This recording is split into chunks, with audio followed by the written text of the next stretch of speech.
Pues doctora, para no quitarle mucho tiempo, le voy a dar la bienvenida con independencia de que sigan accediendo a la sesión durante el transcurso del diálogo. No, está muy bien, Gerardo. A la hora que tú digas, pues puedes empezar. Y aquí. Ya. Perfecto, muchas gracias. Buenas tardes a todos los que nos acompañan. Hoy tenemos el honor de contar con la presencia de una de las personas que quizás mejor conocen el tema. Nos acompaña la doctora María de la Luz Núñez Camacho, quien es licenciada en Derecho por la Universidad Nacional Autónoma de México. Cuenta con una maestría por el Instituto Nacional de Ciencias Penales y ha ocupado diversos cargos como funcionaria pública, tanto en la Secretaría de Hacienda y Crédito Público. Quizás uno de los más importantes fue el cargo de directora de Auditoría Internacional. Ha ocupado también diversos cargos en la entonces Procuraduría General de la República. Me gustaría destacar por su importancia y por la relación que tiene con nuestra comisión, que ocupó el cargo de titular de la Unidad Especializada en Investigación de Operaciones con Recursos de Procedencia Ilícita y Falsificación o Alteración de Moneda. Fue la creadora de la Unidad de Inteligencia Financiera en el año de 1997 y facilitó la negociación de diversos tratados internacionales en materia de intercambio de información financiera. También se le debe a ella la incorporación de México al grupo Egmont, así como al Grupo de Acción Financiera Internacional. Su currículum habla por sí solo y es un honor para nosotros, doctora, contar con su presencia. Nos costó un poco de trabajo escoger el título de la sesión, pero precisamente por la experiencia que ella tiene, tanto en el área de la Secretaría de Hacienda como en el área de Procuración de Justicia, llegamos a la conclusión de que un caso práctico, o como ya lo mencionó la doctora, dos casos prácticos van a ser para nosotros muy enriquecedores, sin perjuicio de que se toquen también algunos aspectos técnicos o bien antecedentes relevantes en la materia. Antes de darle el uso de la palabra, doctora, quiero agradecer también la presencia y darle la bienvenida a nuestro primer vicepresidente y mi amigo personal, el maestro Víctor Olea. Te cedo el uso de la palabra, querido Víctor. Gracias, estimado Gerardo. Muy brevemente para dejar y que escuchar a la doctora. La verdad, Gerardo, te felicito. Has entrado con mucho vigor, como es tu costumbre, con mucho entusiasmo, cosa que todos en la barra te agradecemos con estas sesiones que has venido organizando. Y esta, desde luego, no es la excepción con la doctora María de la Luz Núñez Camacho. Doctora, bienvenida a la barra. Estaremos muy atentos a su exposición y sobre todo nos gusta lo que usted manifestó en cuanto a tener casos prácticos para el conocimiento de todos los que estamos interesados. Y no dejo de agradecer la presencia, primero que nada, aquí veo a mi gran amigo don Fernando Represas. Fernando, un honor, como siempre, que nos acompañes. Es toda una personalidad en el mundo jurídico mexicano y ni se diga en la barra mexicana. A nuestro coordinador de Derecho Mercantil, que ya se presentó con usted, doctora, Pablo González de Cosío. Pablo, un honor tenerte con nosotros. Está mi amigo penalista. Gracias, Víctor. Saludos. No, igualmente. Obviamente el honor también es mío. No, el honor es nuestro, mi Pablo. Pablo Rodríguez, que aquí lo veo en la pantalla. Pablo, un gran experto joven, pero gran experto en la materia. Y finalmente Arcadio Fontes, que lo veo conectado. Arcadio es expresidente del capítulo Chihuahua de la Barra Mexicana. Arcadio, nos vemos pasado mañana por allá en la toma de protesta del nuevo presidente en Chihuahua. Un gusto, como siempre, que te estés conectando. Un extraordinario penalista del norte de la República. Y bueno, querido Gerardo y doctora, adelante, estaremos muy atentos. Muchas felicidades y muchas gracias. Muchísimas gracias, Víctor. Pues sin más, le cedo el uso de la palabra, doctora. Somos todo oídos para escuchar los casos prácticos que va a tener a bien compartir con nosotros. Muchas gracias. Al contrario, yo quiero agradecer la invitación para poder tener esta reunión con ustedes, aunque sea a distancia, aunque sea virtual, ya y tal vez más adelante, ya que esta pandemia desaparezca o por lo menos esté más leve, probablemente en otra ocasión podamos ver otro tema y ya sería de forma presencial. Miren, yo, sí, desde luego, aquí como el título de esta exposición sí se refiere a casos prácticos, pero antes de iniciar lo de casos prácticos, yo he considerado necesario ver algunos antecedentes para que sepan ustedes por qué pudimos realizar estas investigaciones, porque estas investigaciones fueron coordinadas. ¿Coordinadas con quién? Pues precisamente con las autoridades de nuestro vecino del norte. Por eso consideré hacer una introducción para iniciar con algunos antecedentes. ¿Sí? ¿Y cuáles fueron esos antecedentes? Desde luego, México y Estados Unidos establecieron un lazo de coordinación en materia de lavado de dinero, en el cual se remonta desde el 28 de octubre de 1994. Esto es cuando se firma un acuerdo de cooperación mutua entre el gobierno de los Estados Unidos mexicanos y el gobierno de los Estados Unidos de América. ¿Para qué fue este acuerdo? Precisamente fue para el intercambio de información respecto a transacciones de moneda a través de instituciones financieras para combatir actividades ilícitas. ¿Qué dispone ese acuerdo? Ese acuerdo dispone fundamentalmente la circulación de información entre ambas naciones concerniente a operaciones y transacciones que pudiesen derivar del blanqueo de activos, el cual se modificó en 2003. ¿Sí? Entonces, aquí encontramos ese primer antecedente, con lo cual, a través de ese acuerdo, pues se podía intercambiar información entre ambos países, ¿sí? Entre ambos países. Igualmente, se creó pues, por decreto publicado en el 2004, que se dice que se creó la Unidad de Inteligencia Financiera. Sin embargo, quiero comentarles lo siguiente. La Unidad de Inteligencia Financiera, si bien se le dio ese nombre en el 2004, ya existía una área o una unidad administrativa en la Secretaría de Hacienda y Crédito Público, ¿sí? Que tenía una denominación que era una dirección general, era una dirección general adjunta de investigación de operaciones, ¿sí? Se le conocía por sus siglas, que era la DAIO.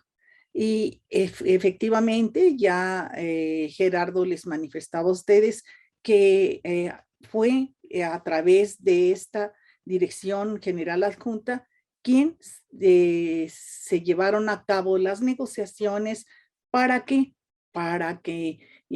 México se incorporara al grupo Egmont, ¿sí? Al grupo Egmont. ¿Y quién es ese grupo Egmont? Seguramente ustedes lo saben. El grupo Egmont es el que agrupa todas las unidades de inteligencia financiera que existen a nivel mundial, ¿sí? En 1997, sí, se le da ese reconocimiento a México. ¿Por qué? Porque tenía una oficina central nacional que obviamente estaba dotada de todos los requisitos para considerarla unidad de inteligencia financiera, sí, unidad de inteligencia financiera, y se le da ese reconocimiento. Por lo tanto, ya México desde esa época tenía esa unidad. ¿Por qué? Porque además se intercambiaba información con otras unidades de inteligencia financiera, tenía un área donde tenía unas bases de datos informáticas, etcétera. Por lo tanto, desde esa época fue reconocida en esa oficina como unidad de inteligencia financiera. Lo que sucede es que ya en 2004 pues se le da el nombre de unidad de inteligencia financiera pero ya funcionaba como tal. Tan es así que si no hubiera existido esa unidad de inteligencia financiera, México no hubiera podido integrarse al Grupo de Acción Financiera Internacional, el GAFI o el FATF, por sus siglas en inglés, ¿sí? Recuerden ustedes que México es aceptado como un miembro de pleno derecho en el año 2000. ¿Por qué? Porque definitivamente también contaba con esta unidad de inteligencia financiera, además tenía tipificado el delito de operaciones, un delito innominado, pero que era el delito de lavado de dinero y que por ubicación pues se le consideró como un delito fiscal porque estaba dentro del Código Fiscal de la Federación. Lo que pasa es que hubo una oportunidad de haberlo incorporado cuando se requería y pues estaba ya considerado que su tipificación en el Código Fiscal de la Federación en el artículo 115 bis. Y bien, entonces, con base en todo esto y en el Tratado de Cooperación entre los Estados Unidos mexicanos y México, y además utilizando también el acuerdo de asistencia jurídica mutua, ¿sí? Entonces es que se llevaron a cabo diversas investigaciones de forma coordinada, sobre todo con algunas agencias de los Estados Unidos, como fueron principalmente el FBI, Customs, el IRS, etcétera, y donde se obtuvieron resultados. ¿Por qué? Porque se lograron llevar a cabo diversos decomisos y inclusive tener sentencias condenatorias. Aquí sí quiero decirles que obvio que cada uno de las autoridades tiene que investigar en su circunscripción territorial y después intercambiar la información. No se permite que las autoridades de otros países se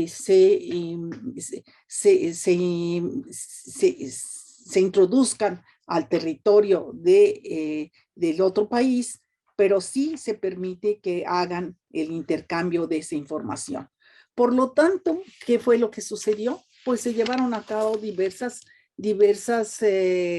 investigaciones, de las cuales voy a platicar dos de ellas, ¿sí? Dos de ellas. Bien, y donde van a ustedes aquí a ver esquemáticamente que el proceso de lavado de dinero se encuentra plasmado prácticamente.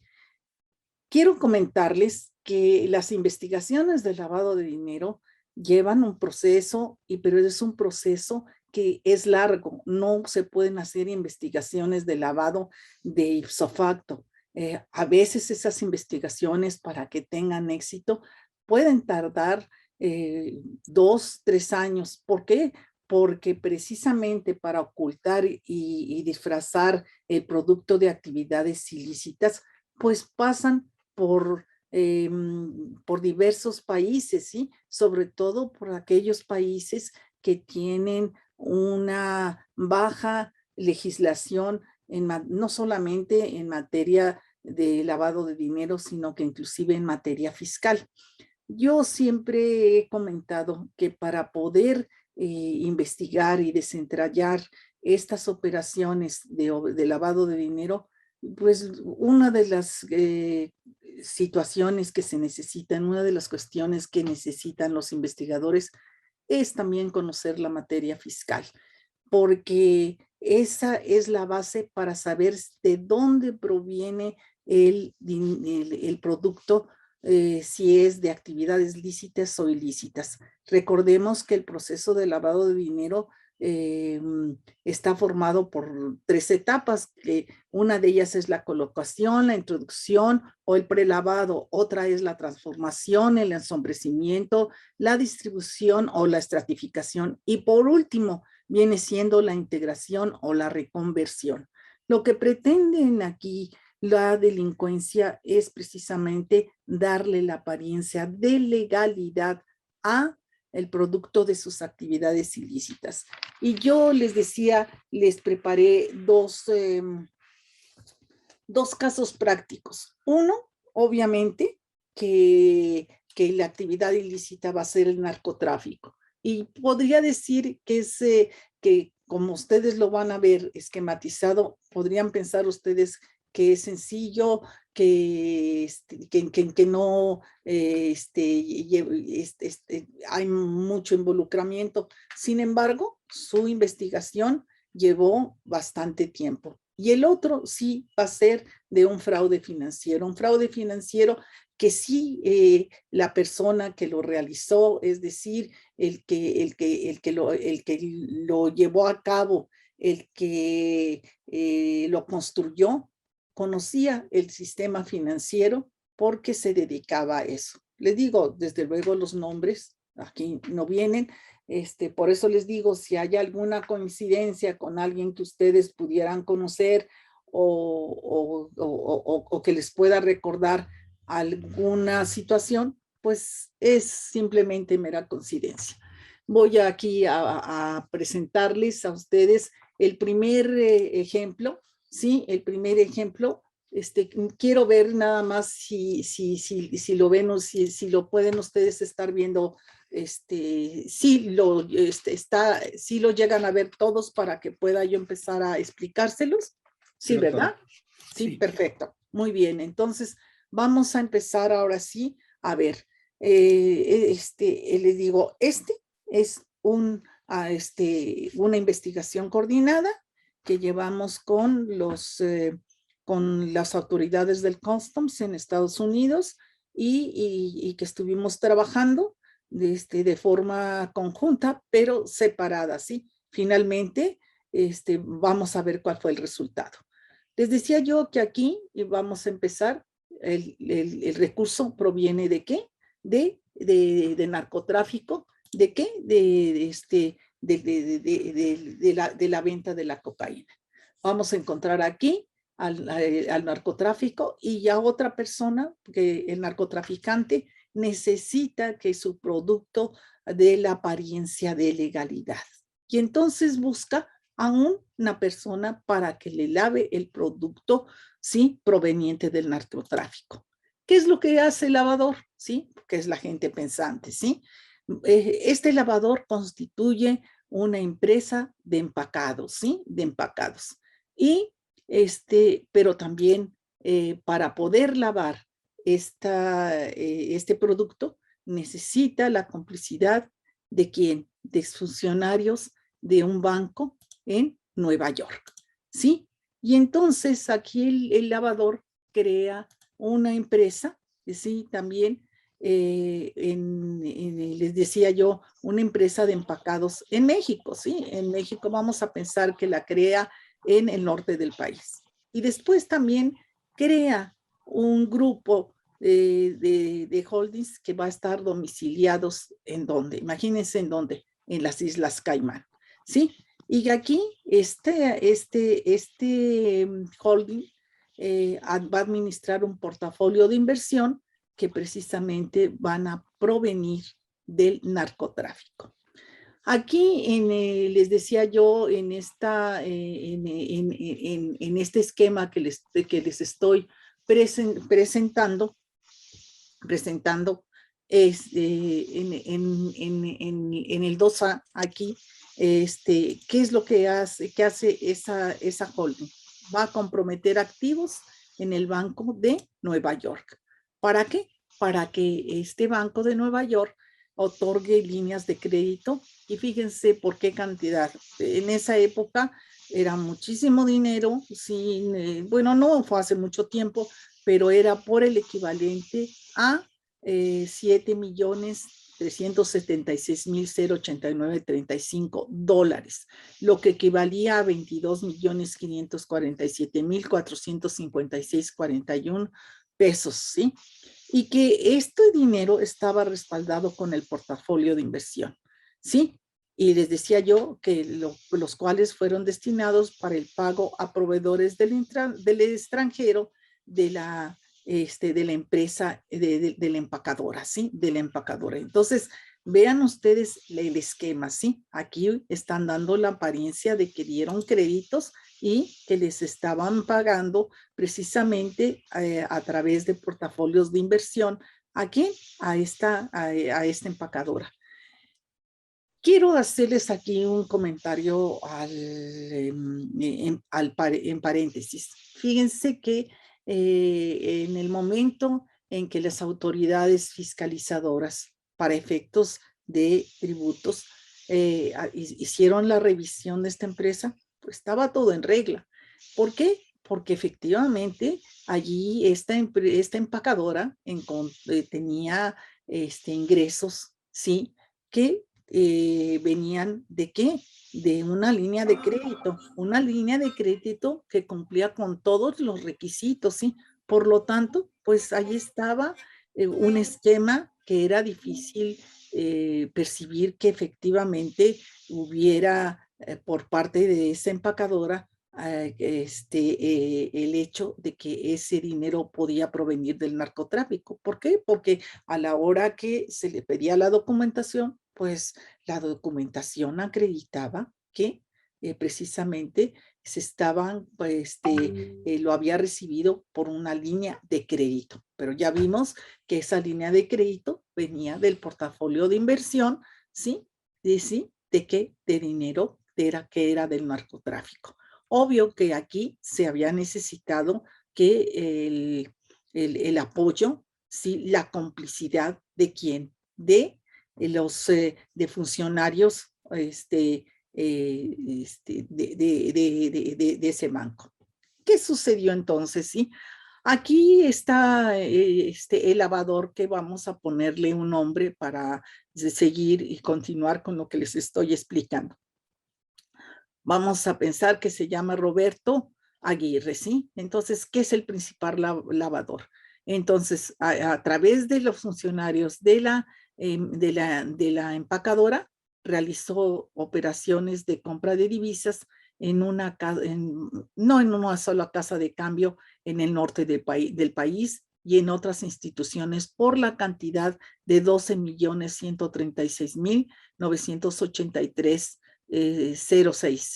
y por 6.873.249.74 y 7.991.176.79 respectivamente, que en suma dan 27.409.59, perdón, sí, 27 millones, lo que equivalía a 8.778.472.05 dólares americanos, ¿sí?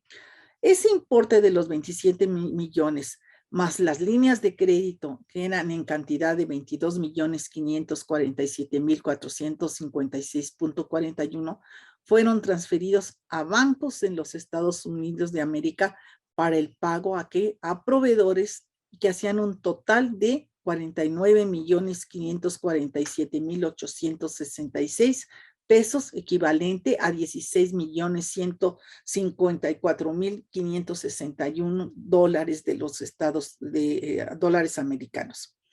Bueno, entonces aquí quiero comentarles que por los reportes proporcionados por el Custom y registros contables de la contribuyente en México, que las importaciones que habían realizado habían sido únicamente por 42.678.607 pesos, de donde se desprendió que fueron transferidos fondos en exceso por 2.218.333.96 dólares americanos. Entonces, este importe se vio disminuido de un pasivo, ¿sí? Por 103.339.85, que esto fue al cierre del ejercicio que se había revisado. Fueron recursos cuyo destino no fue el pago a proveedores, por lo que se infirió que dicha cantidad fue transferida a los Estados Unidos de América con el propósito de ocultar su procedencia y el origen. Vean ustedes aquí el esquema, aquí ya hay desde participa personas que estaban en México, personas que estaban en las Islas Caimán, ¿sí? Empleados de un banco en Nueva York, ¿sí? Y entonces, ¿qué es lo que hizo aquí, continuando, que hacía el lavador? Lavador, que era el principal lavador, Roberto Aguirre, ¿sí? Se reunió con otro lavador, porque era ¿para qué? Para que ellos tuvieran una participación directa en las operaciones que yo les acabo de mencionar. Y además, definitivamente, estos lavadores pues fueron los responsables de llevar a cabo este blanqueo del dinero. ¿Por qué? Porque sabían que el dinero provenía de ¿qué? Del narcotráfico. Sí, y por otra parte, además eran los administradores de la empacadora, ¿sí? De la empacadora. En total fue que el total de las operaciones financieras que llegaron a realizar a través de la empacadora con recursos de procedencia ilícita ascendieron ¿a qué? A $9.594.423.31 americanos, ¿sí? Que equivalían a más de 29 millones de pesos, ¿sí? ¿Cuál fue la conclusión? La conclusión después de haber hecho toda esta investigación, obvio, aquí, que la fuente del dinero fue el narcotráfico, que la operación de lavado de dinero consistió en el desvío de fondos por la cantidad de 6.765.918.58, simulando el pago de importaciones de qué? De importaciones del producto para la empacadora y la utilización de recursos por 22.547.456.41 provenientes de qué? Del Banco de Nueva York. Como que ingresaron aquí como líneas de crédito garantizadas con el portafolio de inversión de qué? De el holding que habían creado en las Cayman Islands. El titular de todo esto era el principal lavador, Roberto Aguirre, y en este caso, aquí fue esa investigación que fue coordinada con los Estados Unidos, fue que se decomisó en ese país la cantidad de 30 millones de dólares, de los cuales se le dio una participación a México por haber participado en la investigación y desde luego quiero comentarles que en esa época la suscrita participó como un testigo en una corte en los Estados Unidos, para poder demostrar lo que se había investigado de forma coordinada con ese país. Esto les decía yo, esto es una de las operaciones, podríamos decir, a lo mejor no tan complicadas y aparentemente pudieran decir, bueno, pues fue fácil la investigación. No, aquí tardamos como 2 años y medio en hacer esa investigación, el saber de dónde provenía ese dinero. ¿Por qué? Porque lo único que se conocía era que la empacadora sí recibía una línea de crédito, inclusive estaba documentado que pagaban intereses, todo estaba documentado. Entonces, imagínense que precisamente es la forma de ocultar y disfrazar que el dinero proviene de actividades ilícitas. Allí ya al aparentar que esto resultaba pues de la actividad de la empacadora, era difícil detectar que este dinero provenía ¿de qué? Del narcotráfico.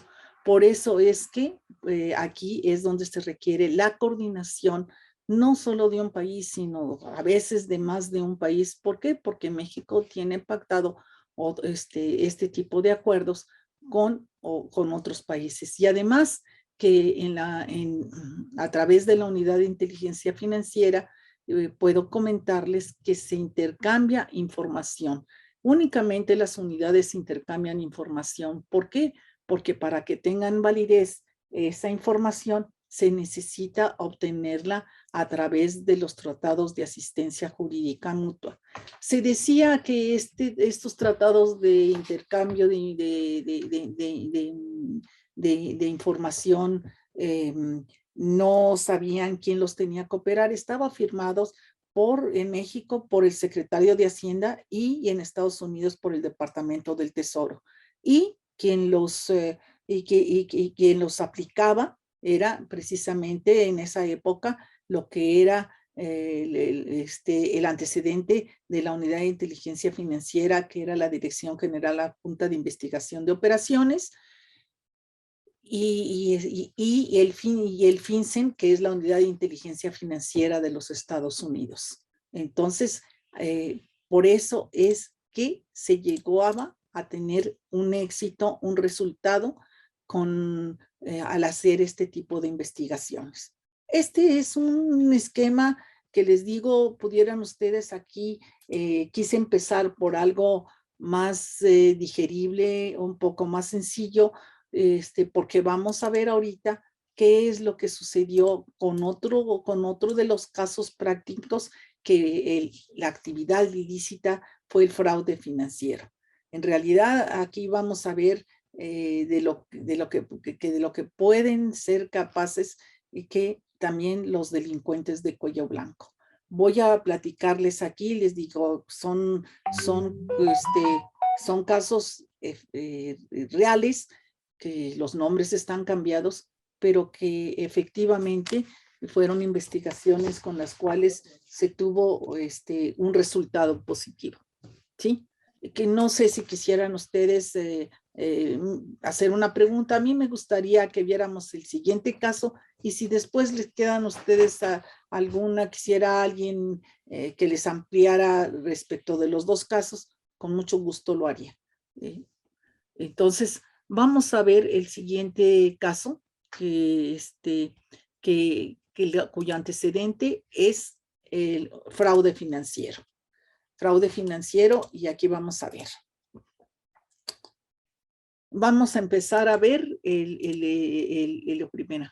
Aquí es un empresario que apertura una cuenta con un importe de $5 millones, ¿sí? Siguiente, vámonos, sí. Aquí, este empresario, ¿sí? Les digo, aperturó su cuenta. Y entonces hay dos personas que van a asesorarlo, ¿sí? A este empresario respecto de sus inversiones. Aquí les estoy poniendo el nombre de dos asesores, que son Andrea Juárez y José Luis Rangel, que asesoran a Alfredo Hernández para que invierta ese dinero en las Islas Caimán. Y le dicen, bueno, aquí, ¿quién los asesoran? Pues quiero comentarles que una de estas personas pues trabaja, es ejecutiva de un banco, ¿sí? Por eso es que le dan esa asesoría, ¿sí? Entonces aquí, con esa asesoría, aquí quiero comentarles, que aquí tanto José Luis Rangel y Andrea Juárez son amigos, y les decía yo que ella es una ejecutiva de cuenta del banco, de un banco que yo le he denominado del Banco El Triunfo, ¿sí? Del Banco El Triunfo. Y del Banco El Triunfo. ¿Y qué sucede? Entonces, asesoran a Alfredo Hernández para que invierta ese dinero en Islas Caimán, ya que de esta forma pues va a obtener mayores rendimientos, ¿sí? ¿Qué sucede ya? aquí. Entonces, aquí Alfredo Hernández, apertura en México, en el Banco del Triunfo, que es el corresponsal de las Islas Caimán, una cuenta, ¿sí? ¿Cuál cuenta? La cuenta 1234, ¿sí? Por la cantidad de ¿qué? Quedamos que eran de 5 millones de dólares, ¿sí? Por su parte, aquí ya empezamos a ver cómo es que van a actuar estas personas. Por su parte, Andrea Juárez, sin consentimiento, ¿sí? Sin consentimiento ni autorización de Alfredo Hernández, realiza movimientos en la cuenta, en su cuenta, para lo cual alteraba los estados de cuenta que se le proporcionaban al cuentaviente. ¿Por qué? Porque cuando el cuentaviente recibía sus estados de cuenta, pues él no veía ningún problema, ¿sí? Pero ya que la ejecutiva de cuenta, entonces empezó a alterar esos estados de cuenta, los cuales se les proporcionaban ¿a quién? Al cuentaviente, ¿sí? Posteriormente se realiza un cargo a la cuenta 2234, que es la de precisamente Alfredo Hernández, ¿sí? Y que estaba aperturada en el Banco del Triunfo a nombre de Alfredo Hernández. Y aquí ese cargo se realizó por instrucciones de la ejecutiva de cuenta, ¿sí? Para emitir una orden de pago internacional a través de un banco en Nueva York. Obvio que esto lo está haciendo sin autorización y conocimiento del titular de la cuenta. Esto lo hace la ejecutiva de cuentas, ¿sí? Entonces, posteriormente, aparece un abono en la cuenta 4,321. El cliente, con un número de cliente 1717, que está aperturada a nombre de Alfredo Hernández. ¿En dónde? Ya encontramos aquí que esta cuenta está aperturada ¿en dónde? En un banco en Suiza. ¿Por qué? Por concepto de abono por orden de pago internacional por un importe de 5 millones de dólares, ¿sí? Dicha cuenta, ¿quién fue la que la aperturó? La ejecutiva de cuentas, ¿sí? La ejecutiva de cuenta, y desde luego la aperturó sin autorización y sin consentimiento del titular, con los documentos que el propio Alfredo Hernández ya les había presentado en el Banco El Triunfo en México. O sea, los documentos que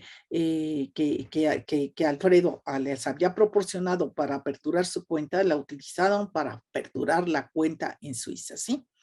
Bien, posteriormente, ya por instrucciones de la ejecutiva de cuenta, se realiza un cargo por orden de pago internacional a la cuenta 4321, que está abierta en el Banco Suizo para abono a la cuenta a través del Chase Manhattan Bank, a la cuenta 1234.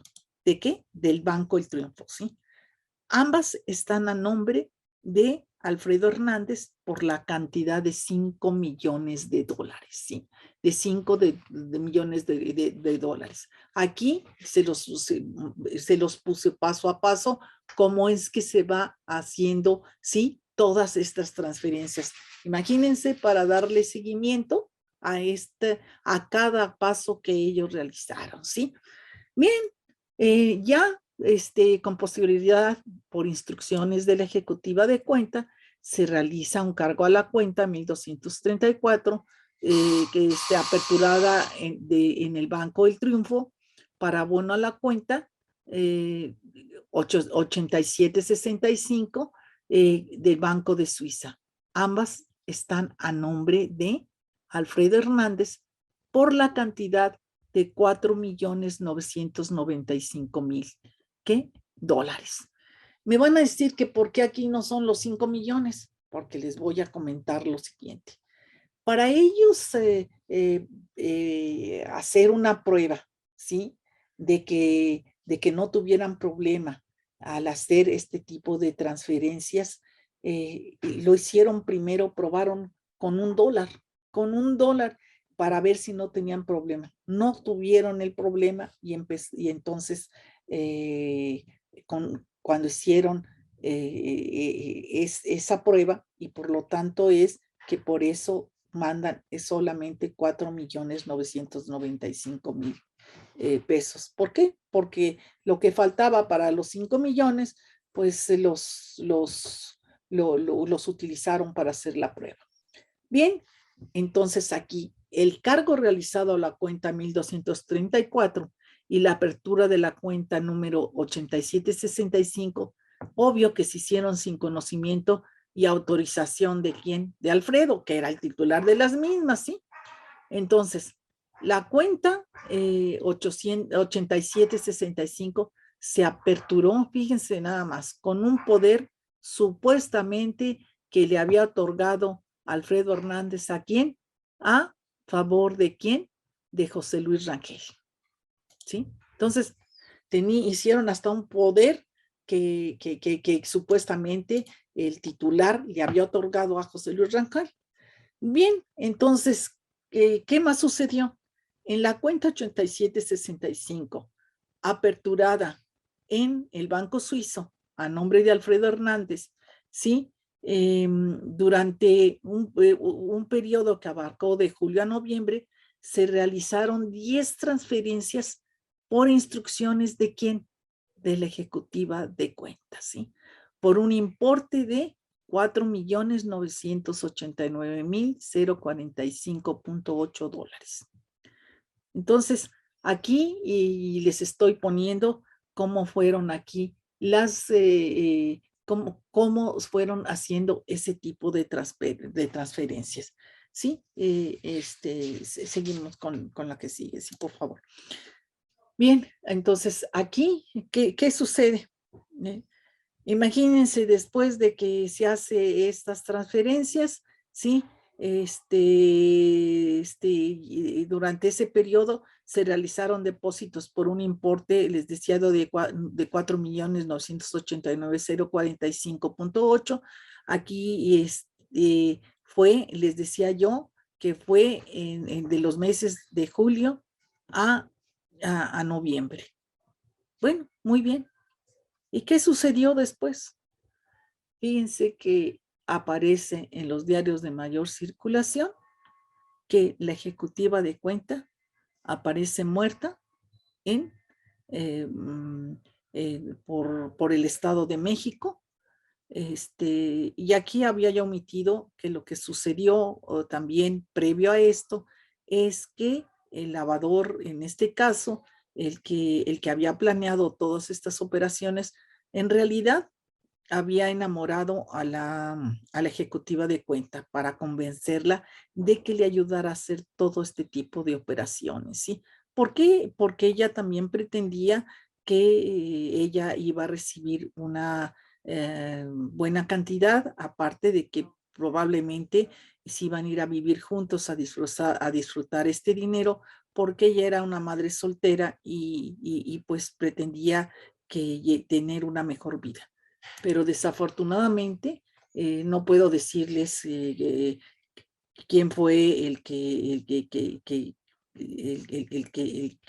fue el culpable de su muerte. Eso sí, no podría yo decírselos, pero sí aparece ella, que es muerta en el Estado de México, en un lugar lejano, boscoso, etcétera, ¿sí? ¿Qué más sucedió? Pues imagínense, después de que ella aparece ya muerta, sí, aquí encontramos que ya una casa de cambio, ¿sí? Esta casa de cambio aquí en México recibió transferencias por $1.327.000 en su cuenta 1815 de otro banco de México. Como les voy a decir cómo fueron esos depósitos que fue recibiendo, ¿sí? Recibió en el mes de junio 250,000 pesos en esa casa de cambio. En el mes de julio, 50,000, perdón, son dólares, $250,000 en el mes, a principios del mes de julio. A fines del mes de julio, $50,000. A principios de agosto, recibe $11,000.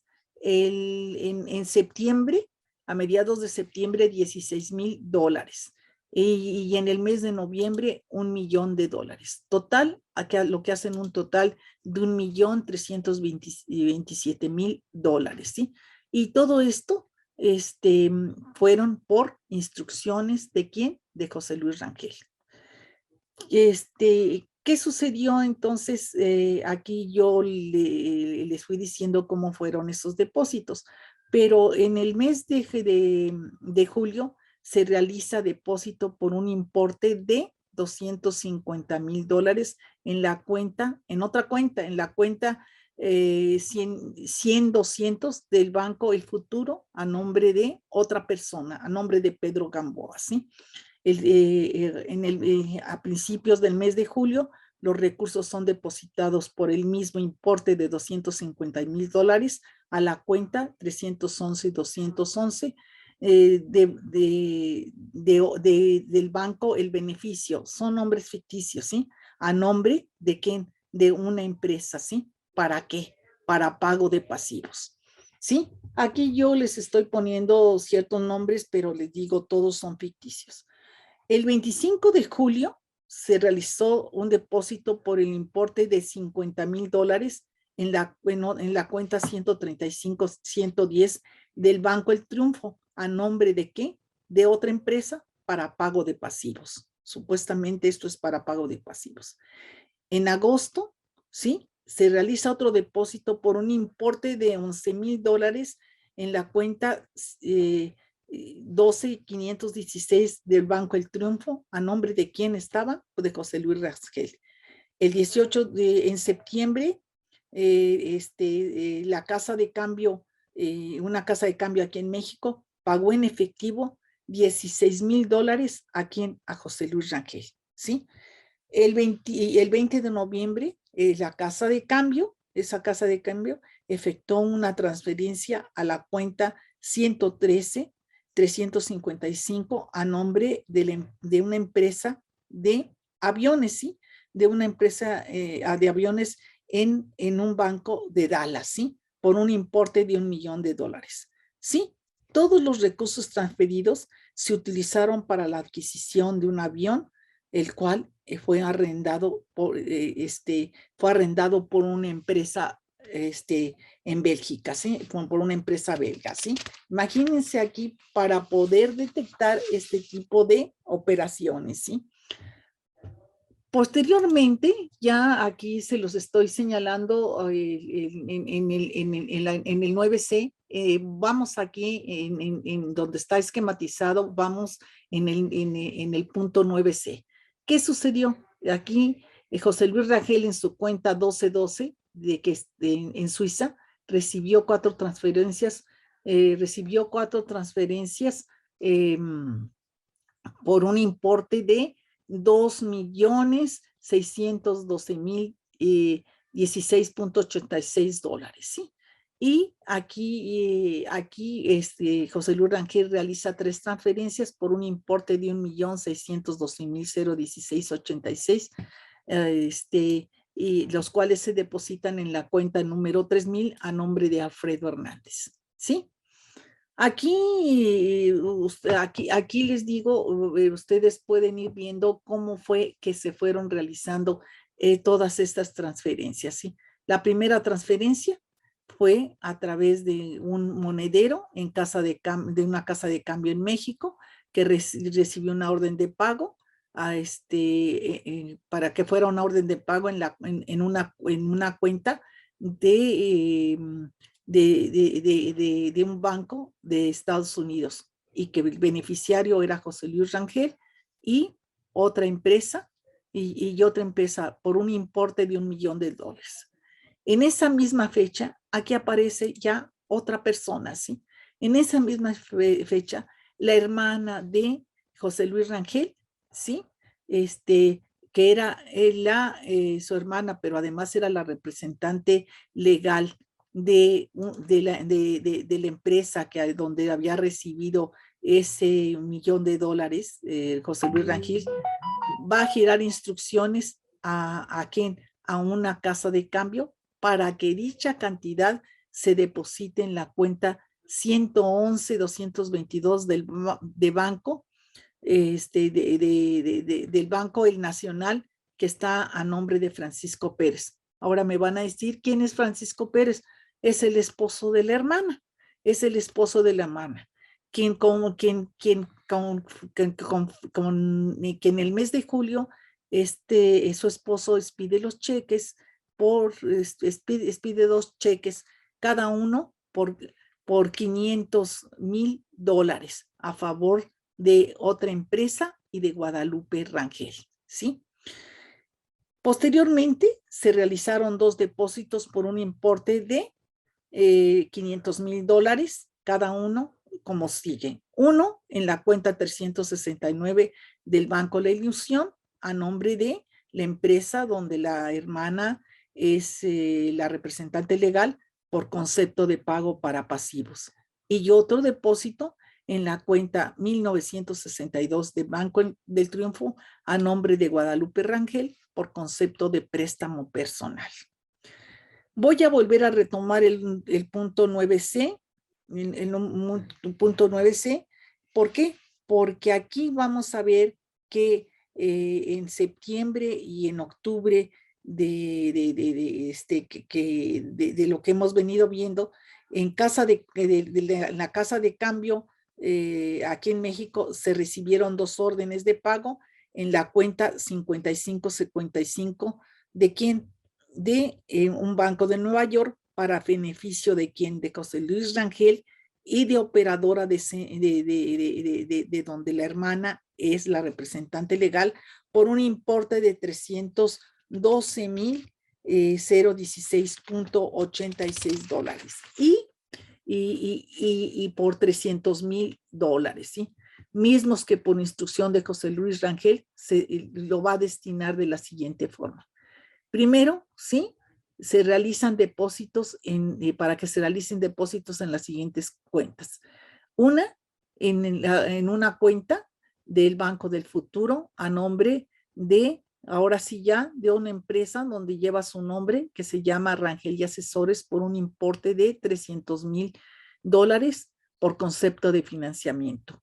Y otra cuenta, ¿sí? En el Banco La Ilusión, a nombre de otra empresa, por un importe de $312,016,816.86 por concepto de financiamiento. Eso fue como se fueron detectando las operaciones que ustedes ven.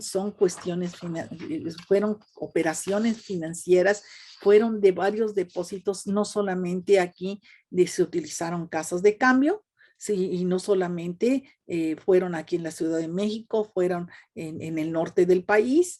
Se utilizaron depósitos en bancos suizos, en bancos de Nueva York. Se utilizó también depósitos en las Islas Caimán, y además en empresas aquí en México, ¿sí?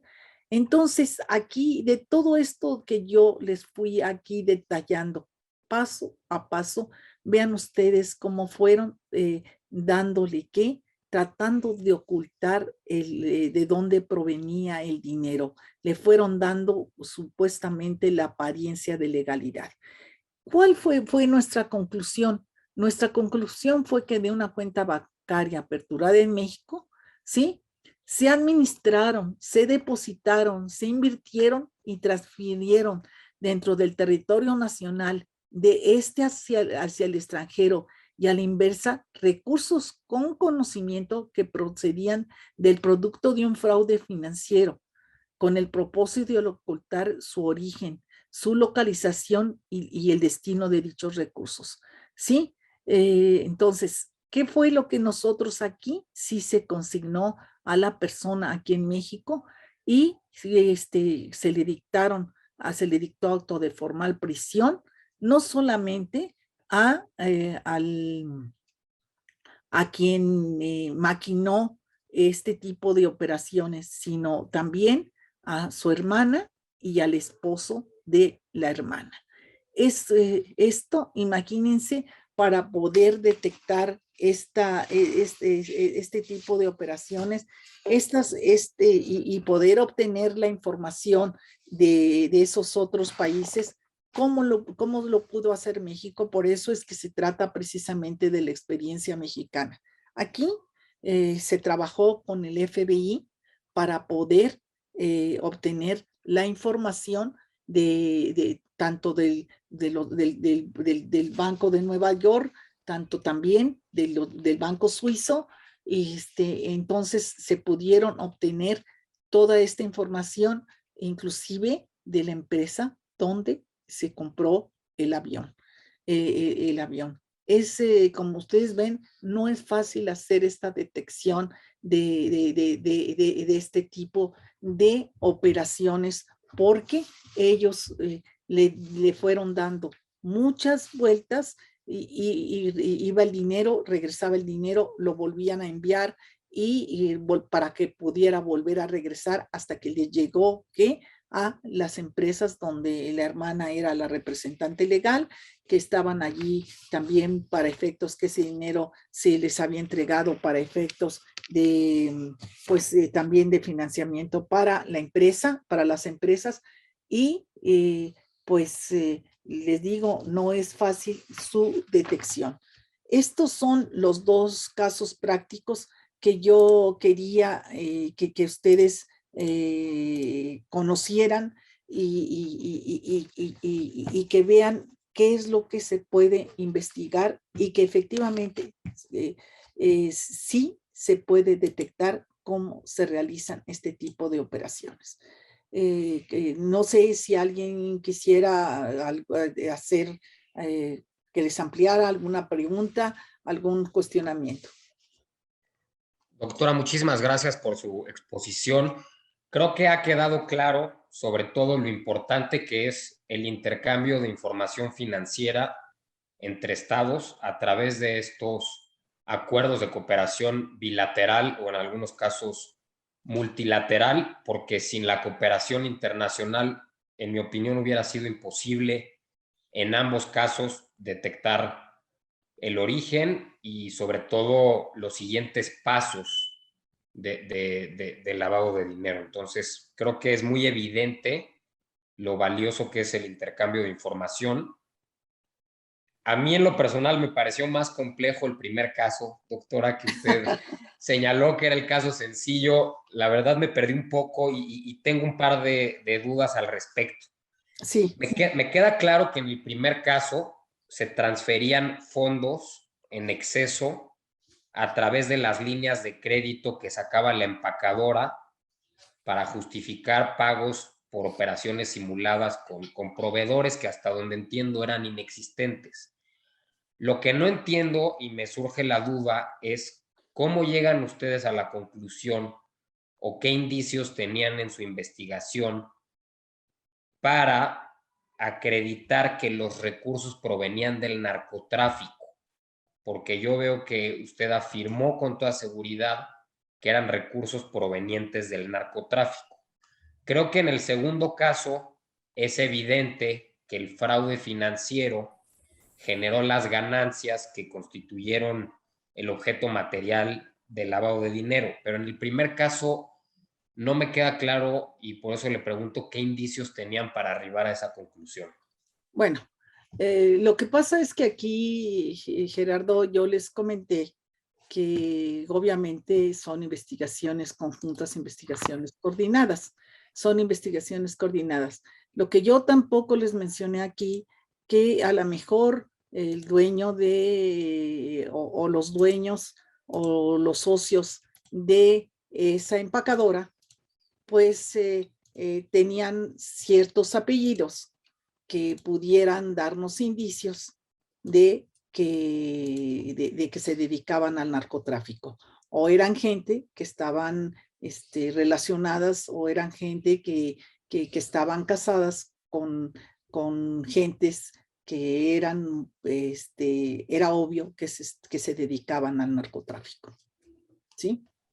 Entonces, Sí, sí, sí. recordemos, sí, entonces allí teníamos, acuérdense que pues aquí se tienen indicios de esa posibilidad. Yo quiero comentarles aquí que muchas veces, sobre todo en la Secretaría de Hacienda, bueno, pues se hacen revisiones a través del ejercicio de las facultades de comprobación, se hacen auditorías. A veces hay cuestiones que en la auditoría hay situaciones que no tienen una explicación. Aquí es donde se considera que por eso la unidad de inteligencia financiera también está dentro de la Secretaría de Hacienda. ¿Por qué? Porque uno de los apoyos, si bien las revisiones que se hacen son para efectos fiscales, para ver si se han cumplido o no correctamente las obligaciones fiscales, también lo es que cuando los auditores detectan alguna situación que pudieran constituir algún delito, que pudieran tener algún indicio, pues también proporcionan la información, en este caso a la unidad de inteligencia financiera.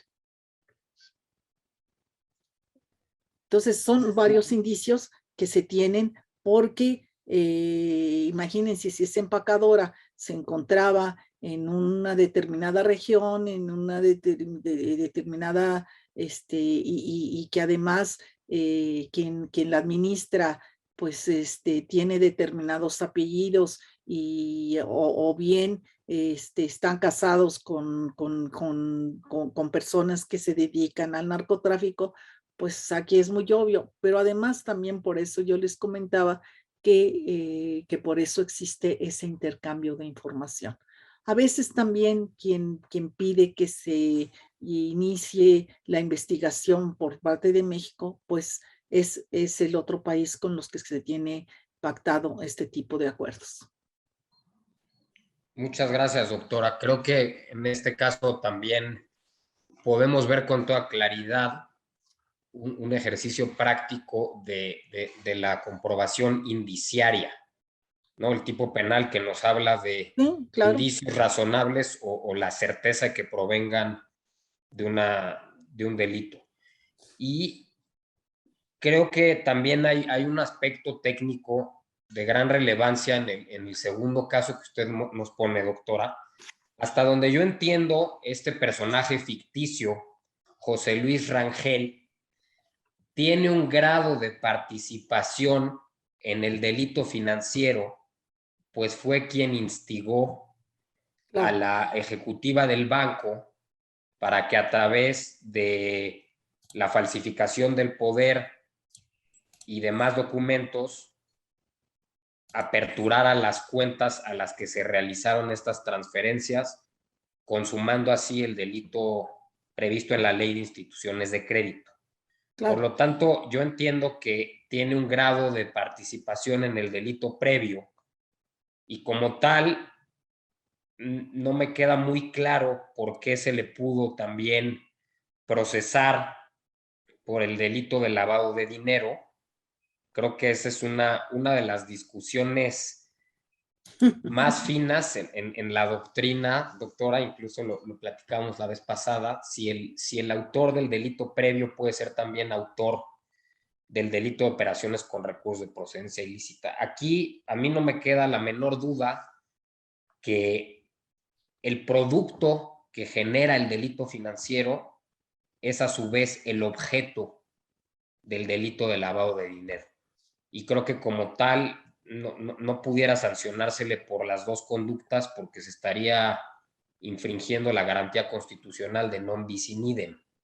Me queda claro que a la hermana y a su esposo está clarísimo que al recibir estos recursos en sus cuentas personales, con conocimiento de que provienen de un delito, pues actualizan el 400 bis sin mayor problema. Pero Y también aquí me surge la duda de qué pasó finalmente con los recursos, porque hay un sujeto pasivo del delito financiero, que es el que inicialmente abre la cuenta, y él ve mermado su patrimonio con este delito financiero. Si nada más se siguió el proceso por el delito de lavado de dinero, pues en mi opinión la sentencia tendría como efecto el decomiso de los recursos y no la reparación del daño al sujeto pasivo del delito previo. Entonces, también me gustaría saber qué pasó en ese caso con los recursos y si se investigó y sancionó el delito previo. Mira, yo digo, aquí lo que estamos viendo es precisamente el delito de lavado de dinero. Es obvio que esto se les decomisó. Eso es obvio que sí se les decomisó. Pero lo que nosotros buscábamos era el delito de operaciones, no era el delito financiero, ¿sí? El delito financiero. Aquí, en realidad, quien hizo todo lo relativo al delito financiero, desafortunadamente fue la ejecutiva de cuenta. ¿Por qué? Porque si bien José Luis la instigó, lo pensó, él no lo ejecutó. La que lo podía ejecutar precisamente fue ella, desafortunadamente, ¿sí? Por eso es que yo aclaré que pues él le había prometido muchas cosas, ¿sí? Y por eso ella se prestó a llevarlo a cabo. ¿Por qué? Porque la que trabajaba en el banco era ella, ¿sí? No él, ¿sí? Pero les digo, y desafortunadamente, pues el resultado para ella fue muy triste, ¿sí? Fue muy triste. Aquí por eso yo les aclaré, tampoco les puedo decir porque qué fue lo que pasó ya con la muerte de esta persona, porque eso no nos correspondía a nosotros, ¿sí? Lo que a nosotros nos correspondía era buscar el delito de lavado de dinero, que nosotros tuvimos un resultado positivo en el mismo, ¿sí? Pero porque aquí hubo lavado de dinero, hubo de lavado de dinero. Quien realizó el fraude, ¿sí? Utilizó los poderes del titular de la cuenta, pudo hacerlo, era precisamente quien trabajaba en el banco, ¿sí? Y allí José Luis no trabajaba en el banco. Entonces, allí pues, el delito previo sí fue un fraude financiero, pero quien lo llevó a cabo pues fue ella, desafortunadamente, ¿sí? ¿Mm? ¿Sí? Al haber hecho todo lo que hizo. Sí. Y que José Luis no hubiera podido hacerlo sin el apoyo de ella, ¿sí?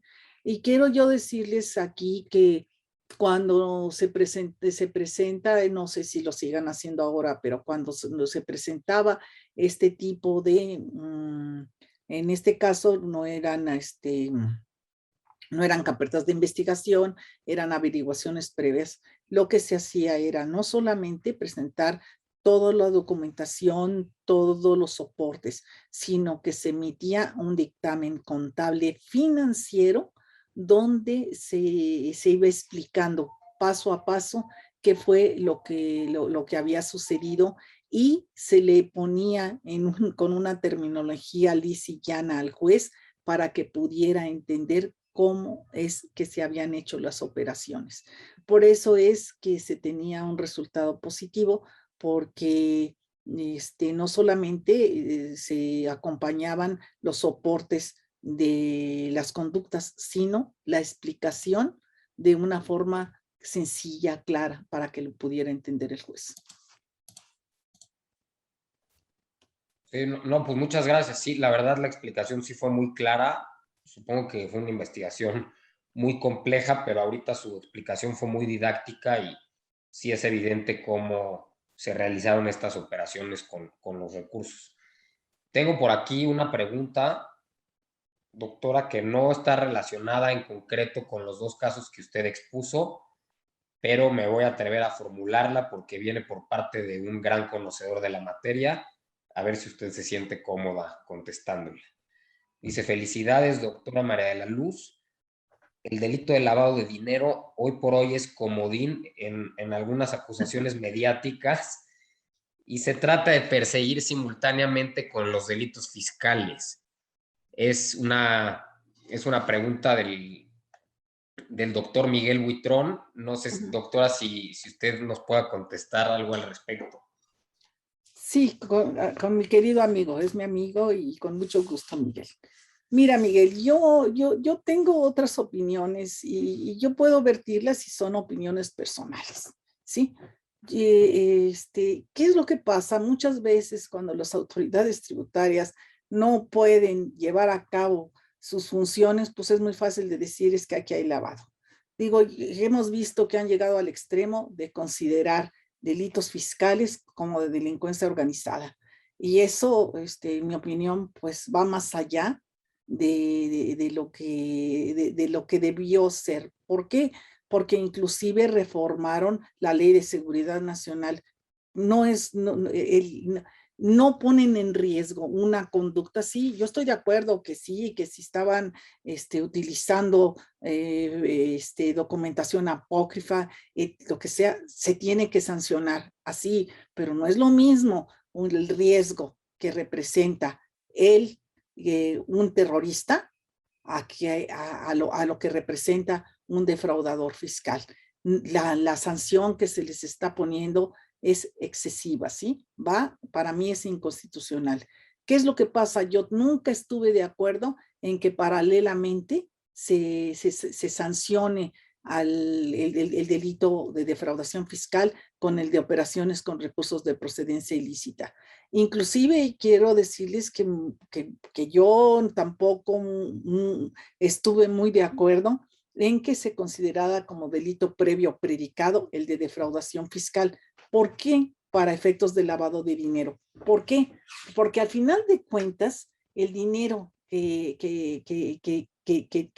la gente no, por la cual no paga sus contribuciones, proviene de una actividad lícita, puesto que las leyes fiscales no gravan actividades ilícitas, porque si no, pues imagínense qué bueno sería, pues vamos a grabar lo que es el narcotráfico, la trata de personas, el secuestro, pues imagínense, entonces vamos a grabarlo, ¿sí? Y entonces sí, aquí ya no puede grabarse actividades ilícitas.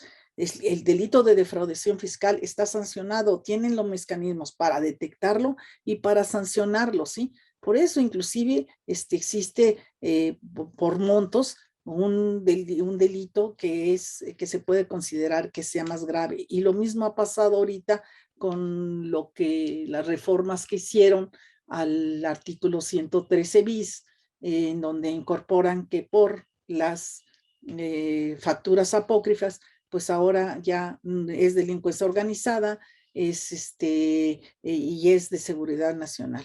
No sé si con eso, pero yo quiero aclarar, esa es una opinión particular y es una opinión personal. Es una opinión personal. Entonces, pues cada quien tiene sus opiniones. Lo que sí es que ya está en ley y que pues tenemos nosotros que ajustarnos a lo que dice la ley.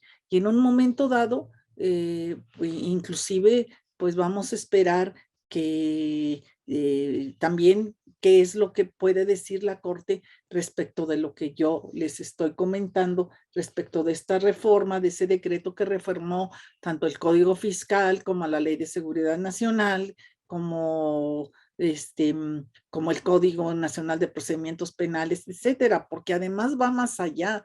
¿Qué es lo que sucede? Aquí ni siquiera se va a tener derecho al criterio de oportunidad. No, aquí es de todas, ¿sí? ¿Por qué? Porque no tenían los mecanismos para poder cobrar los impuestos. Los tienen. Lo que pasa es que necesitan gente capacitada, gente que conozca cómo se deben hacer las revisiones, pero además también que no haya corrupción. Entonces, si todo vemos, es que muchas cosas vienen de que estas cuestiones vienen, ¿por qué? Pues a lo mejor porque hubo una alta corrupción y efectivamente pues no podían varios estaban coludidos, entonces que los sancionen porque tienen los mecanismos, pero es mucho más fácil, como siempre lo ha hecho, como siempre se ha hecho, pues mejor modificamos la ley y ya lo aplicamos, ¿sí? Y yo quiero decirles, y aquí Miguel, que es el que hizo la pregunta, sabe que yo en parte pues, fue hija de Hacienda, trabajé muchos años en la Secretaría de Hacienda, y entonces pues no debía de pensar así, pero es la forma como yo lo pienso porque a lo mejor es lo que yo percibí o lo que yo viví.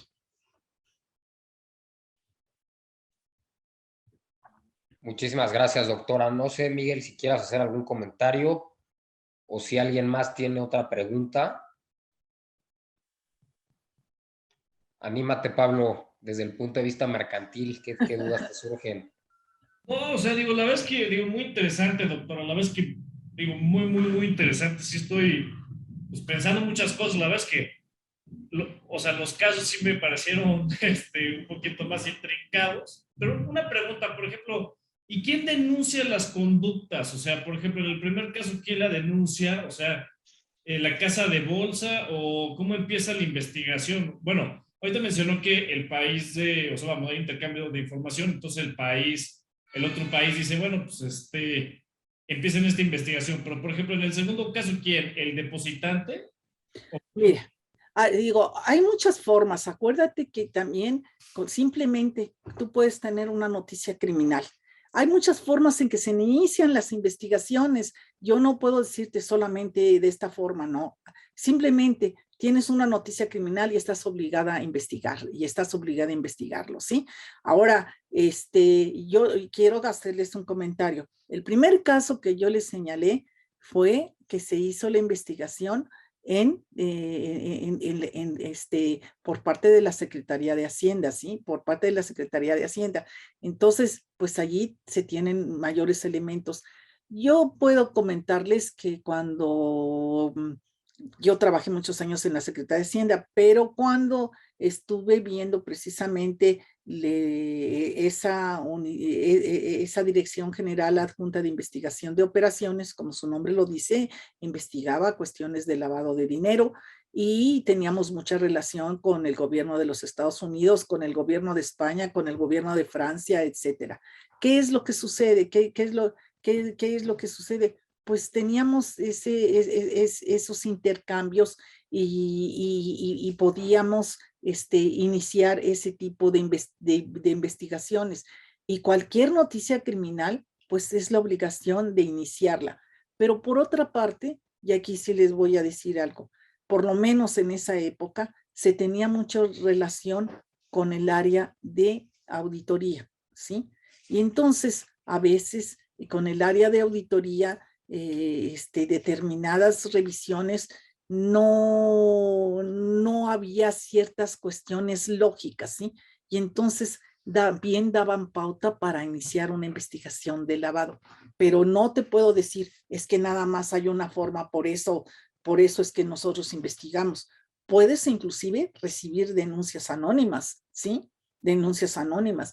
Pueden ser denuncias anónimas, la noticia criminal, puede pedirte información algún otro país, ¿sí? Etcétera, etcétera. Y entonces aquí no es porque me digas de dónde conocieron, no, pues las investigaciones por eso son investigaciones, ¿sí? Tú tienes que saber cómo investigarlo, ¿sí? Y yo te voy a decir, para efectos de lavado de dinero, yo sí creo que, te digo,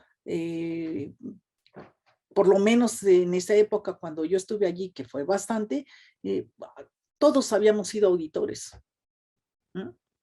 Yo fui auditor, pero de veras, ¿sí? Sí, yo estudié Derecho, pero tenía que acompañar a los contadores a hacer las auditorías, ¿sí? Y entonces, ¿qué? Aprendes y lo haces y te vuelves meticuloso y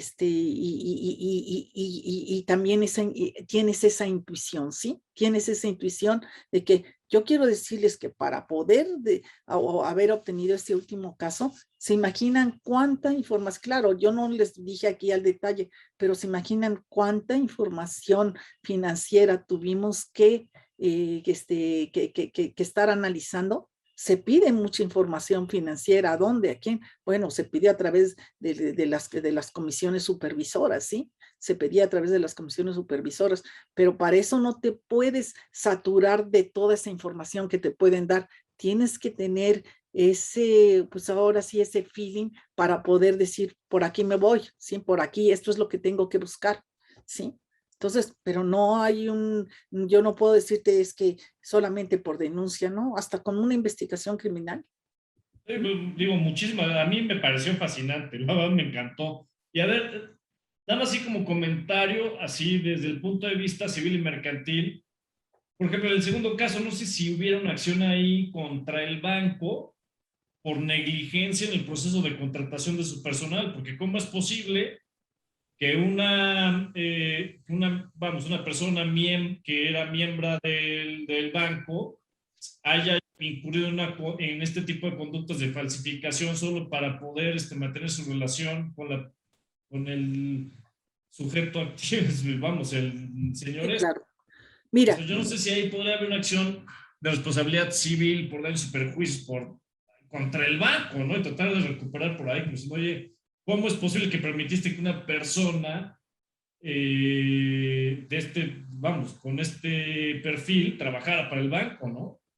bueno, es que yo les voy a decir que digo, bueno, yo lo sé, tal vez no sé si lo conozcas o no. Recordemos que tratándose de las instituciones financieras, hay disposiciones de carácter general que además deben de observar todos los que trabajan en esas instituciones financieras. Por una parte, las instituciones financieras tienen que darles capacitación, ¿sí? Y darles a conocer todo lo que puede ser el lavado de dinero, ¿sí? Claro, pero es que todo esto ha venido evolucionando, ¿sí? Ha venido evolucionando, hay esas disposiciones de carácter general. Acordemos que los primeros que han observado estas reglas fueron los bancos, ¿sí? A mí me tocó hacer las primeras y hacer las reformas de las segundas. Y yo quiero decirles que, bueno, al principio las instituciones de créditos no querían tener reglas, ¿sí? Y claro, pues a lo mejor ustedes no se recuerdan ni mucho menos por qué fue que los aceptaron las instituciones de crédito el tener estas reglas. ¿Saben por qué? Porque los Estados Unidos detuvo a varios funcionarios, a varios, no precisamente eran funcionarios, pero sí eran empleados de bancos que trabajaban en el norte del país y ellos se habían prestado para realizar este tipo de operaciones y los que los detuvieron fueron allá en los Estados Unidos, ¿sí?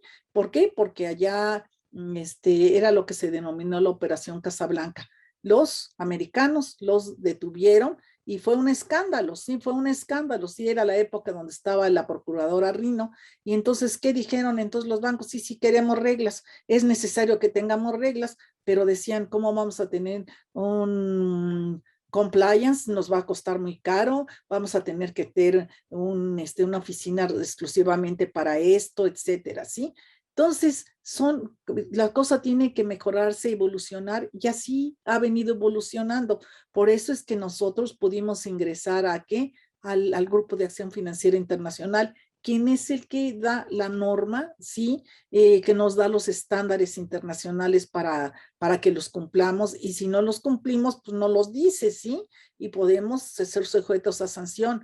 Y hay evaluaciones mutuas que se hacen a todos los involucrados en este tipo de delito, ya no solamente en sino también en el financiamiento al terrorismo y en el financiamiento a las armas, a determinadas armas. Entonces, es que tenemos que estar cumpliendo con esas 40 recomendaciones del Grupo de Acción Financiera Internacional y que pues nos hacen ese tipo de evaluaciones mutuas por lo menos cada 3 años. ¿Sí? Y bueno, y yo digo, miren, con mucho gusto, les digo, a mí me tocó ver muchas cosas en alguna otra ocasión con mucho gusto de alguna u otra cuestión aquí, que quisieron ver casos prácticos, con mucho gusto lo vimos, pero alguna otra cuestión, antecedentes, el por qué, el por qué salió después lo de la ley para actividades vulnerables, qué son lo de las actividades vulnerables, cuánto tiempo no los tuvimos, etcétera, ¿sí?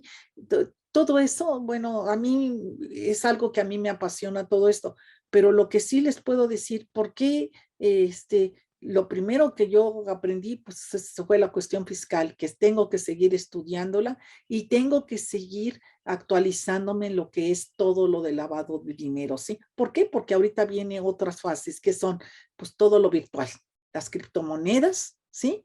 Las criptomonedas, tenemos una ley fintech, tenemos, sí, pero todo lo virtual, ¿qué va a pasar? ¿Sí? ¿Qué va a suceder? Bueno, entonces, pues tenemos que ir un paso adelante. Y yo les voy a decir, la delincuencia, pues tiene más dinero que todos los demás, ¿sí? Y tiene a los mejores especialistas para que les puedan decir cómo y todo y todo. Entonces, ¿qué es lo que se necesita? Que precisamente tengamos una buena capacitación, ¿sí? Pero que de veras sea cierto.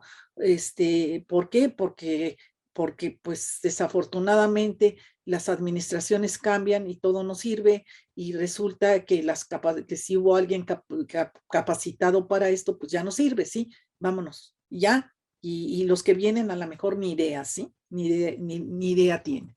A veces también se utilizan muchas cosas para politizarse, que no es lo conveniente. Pero bueno, les digo, todo esto que yo les platico son opiniones personales, pero que me lo ha dado la experiencia y el camino que he tenido que recorrer. Pues Gerardo, no sé si hubiera algo más. Sí, doctora, muchas gracias. Ojalá y tengamos oportunidad, como usted mencionó, cuando bajen los efectos de la pandemia, de tener una reunión presencial, porque sin duda hay muchos aspectos que quedan sobre la mesa. Yo nada más le pediría que, por favor, la última, a propósito de las recomendaciones del GAFI, que usted trajo a colación, por el tiempo que refería usted en estos casos prácticos, se tenía todavía la redacción del artículo 400 bis previa a la reforma de marzo del 2014. México tuvo opiniones negativas por parte del GAFI en el año 2008 que detonaron la reforma al artículo 400 bis en el año 2014. En los dos casos prácticos que usted expuso, se ve con toda claridad reflejada la finalidad o el propósito de encubrir u ocultar la verdadera naturaleza de los recursos.